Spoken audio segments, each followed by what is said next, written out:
ओम शांति।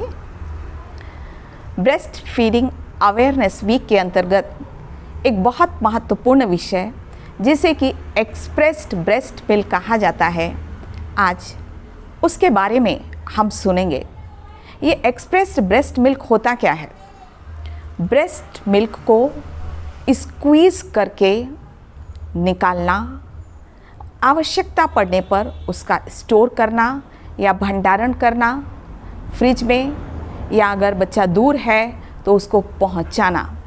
तो ऐसी कौन कौन सी कंडीशंस होती हैं जिसमें कि इस एक्सप्रेस्ड ब्रेस्ट मिल्क की आवश्यकता होती है और उसको निकालने की विधि क्या है?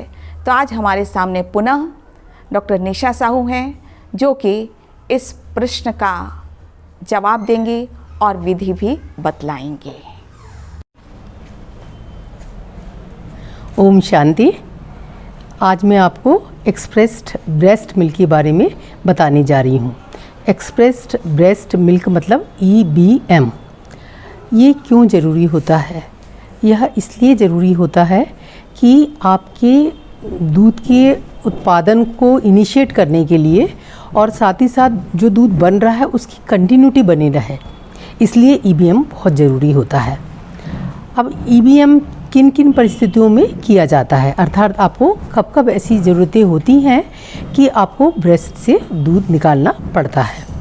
तो इसमें सबसे पहले तो ये होता है कि जो समय से पूर्व जिन बच्चों ने जन्म लिया है, जो बच्चे बहुत अधिक कमज़ोर होते हैं, पहला। दूसरा, जन्म के समय जो बच्चे पैदा हुए हैं उनका वज़न बहुत कम है या वो बहुत बीमार हैं और इसलिए वो सीधे ब्रेस्ट से मिल्क नहीं पी पा रहे हैं, तो उस समय एक्सप्रेस्ड ब्रेस्ट मिल्क देना की आवश्यकता होती है ताकि बच्चे को सिर्फ माँ का दूध ही मिल सके।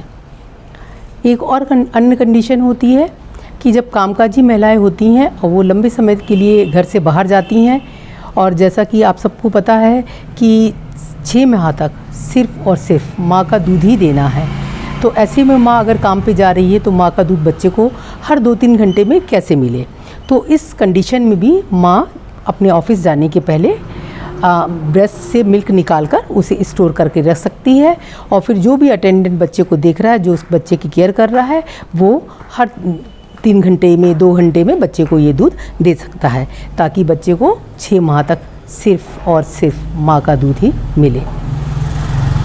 एक दूसरी कंडीशन, जैसे कि ब्रेस्ट में अगर मदर को बहुत भारीपन महसूस हो रहा है कि बहुत ज़्यादा भारीपन लग रहा है ब्रेस्ट में, तो उस कंडीशन में भी थोड़ा सा मिल्क निकाल के अलग निकाला जा सकता है।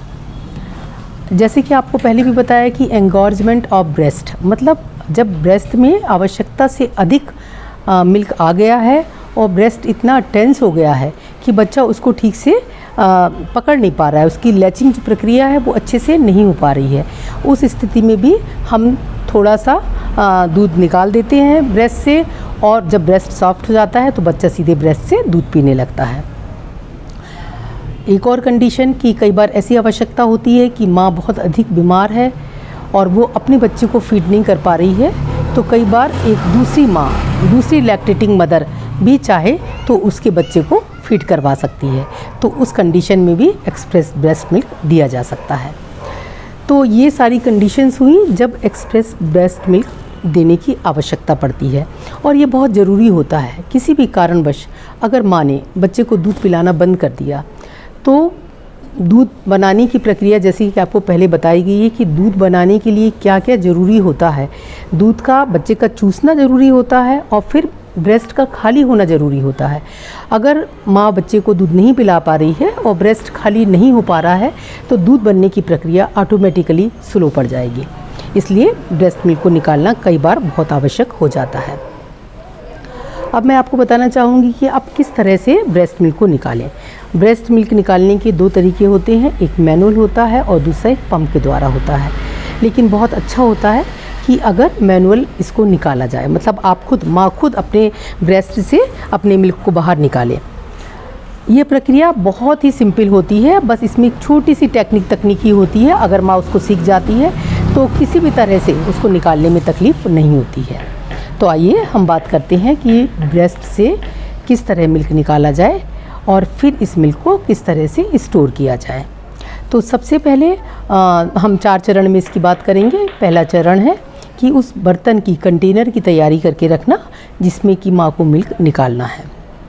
तो इसमें बहुत ज़रूरी होता है कि जो भी बर्तन आप लेते हैं, जो भी कंटेनर जिसमें आप मिल्क निकालेंगे, वो चौड़े मुँह का होना चाहिए। चौड़े मुँह का इसलिए ताकि उसकी सफाई बहुत आसानी से हो सके, और ब्रेस्ट से जब आप मिल्क निकाल रहे हैं तो भी आसानी से वहाँ एकत्रित हो जाए। दूसरी बात है कि उस बर्तन को बहुत अच्छी तरह साबुन और पानी से धो लेना चाहिए।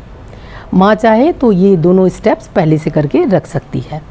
फिर जो कंटेनर आपने लिया है उसमें उबलता हुआ गर्म पानी डाल देना चाहिए। उबलता हुआ गर्म पानी डाल देने से जो भी तरह के जीवाणु होते हैं, जो भी इन्फेक्शन के चांस होते हैं उस बर्तन के अंदर, वो सारे ख़त्म हो जाते हैं।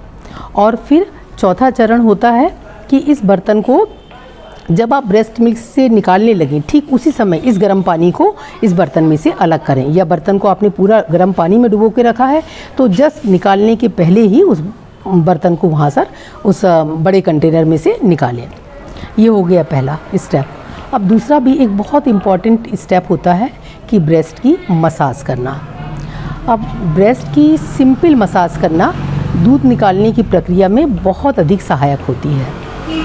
इसमें सबसे पहले ज़रूरी होता है कि माँ को एक गर्म टॉवल, हल्का गर्म टॉवल जितना वो सहन कर सकती है, वो टॉवल अच्छे से गीला हुआ टॉवल ले और ब्रेस्ट में लपेट के रखें और इसे 5 मिनट तक छोड़ दें। इसके पश्चात अपनी 2 उंगलियां, 3 उंगलियों के ऊपर के जो ये पोर होते हैं, इसके ऊपर, ब्रेस्ट के ऊपर हल्के दबाव के साथ गोल घुमाते हुए मसाज करें। बहुत ज़्यादा प्रेशर नहीं देना है। कई बार बहुत ज़्यादा प्रेशर देने से जो अंदर डक्ट में मिल्क बहता रहता है उसमें ही रुकावट आ जाती है। तो ज़रूरी है कि जब हम मसाज कर रहे हैं तो हल्के प्रेशर से मसाज करें। और बीच बीच में जिस तरह से हम आटा गूंथते हैं, इस तरह की विधि के द्वारा ऊपर से लेके निप्पल की तरफ इस तरह मसाज करते हुए पूरे ब्रेस्ट में मसाज करें। यह मसाज एक ब्रेस्ट के लिए 3 से 5 मिनट तक आप कर सकते हैं। मसाज करना दूध निकालने की प्रक्रिया में बहुत अधिक सहायक होता है। अब तीसरा स्टेप है कि किस तरह से हम ब्रेस्ट में से दूध को निकालें। ये बहुत इम्पॉर्टेंट स्टेप है, छोटी सी तकनीक है, इसलिए मैं आपको एक डिमॉन्स्ट्रेट करके बताना चाहूँगी कि जैसे ये ब्रेस्ट है, आपकी पूरी तैयारी हो गई। जब मदर ब्रेस्ट से दूध को निकालने लगे उस समय उसको हाथ को अच्छी तरह साबुन और पानी से धो लेना चाहिए, नंबर 1। और फिर जो कंटेनर पहले से तैयार करके रखा हुआ है उस कंटेनर को ब्रेस्ट के पास में लाके रखना चाहिए। इसके पश्चात मदर को अपना अंगूठा, ये जो एरोला और निप्पल के बीच का भाग है, इसके नीचे का भाग है, इसके ऊपर प्रेशर देना है।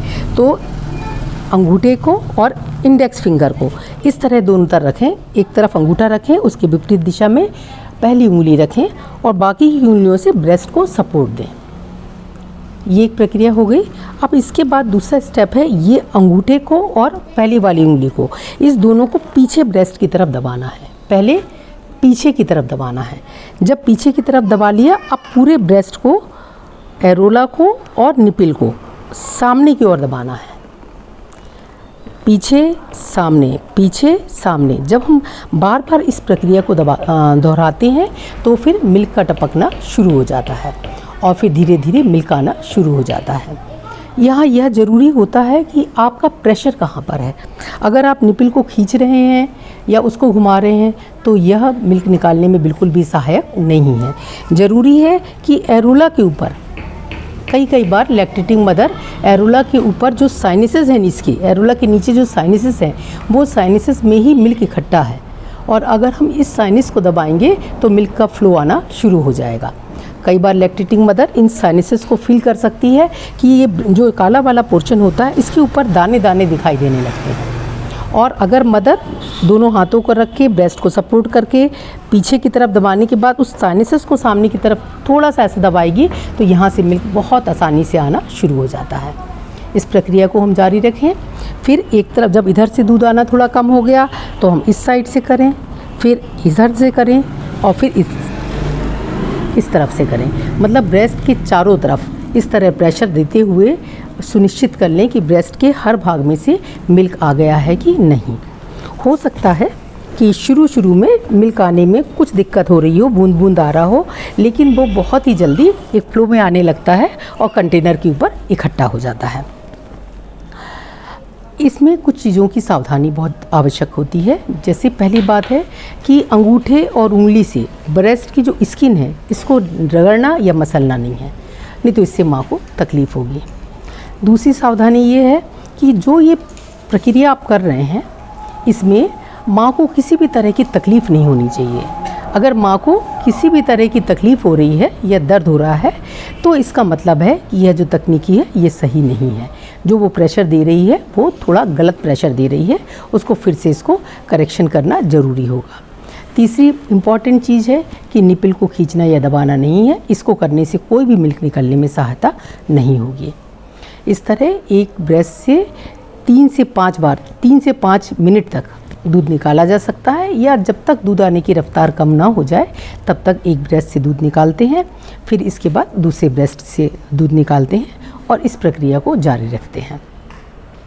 तो यह हुआ ब्रेस्ट से किस तरह दूध निकालना है।